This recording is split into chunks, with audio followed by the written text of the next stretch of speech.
Umaasa ang mga senador na may ilalatag na ang nagkakaisang National Contingency Plan ng pamahalaan matapos aminin na nasa krisis na ang bansa dulot ng sigalot sa Middle East.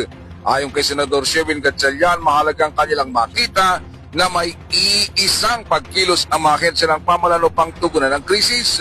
Hindi yung kanya-kanya, gaya ng kanilang ipinakita sa unang hearing ng Ad Hoc Committee on Proactive Response and Oversight for Timely and Effective Crisis Strategy o PROTEC na kanyang pinamumunuan. National Contingency Plan na comprehensive at unified. At kahapon nga, mayroon pang debate kung crisis o hindi pa crisis, di ba? I think settled na at everyone agrees na nasa crisis na tayo. At importante na umakto na tayo, both the public and the private sector. No? At kaya dapat tuloy-tuloy yung ating pagmomobilize ng resources para makatulong sa pinaka-vulnerable sector.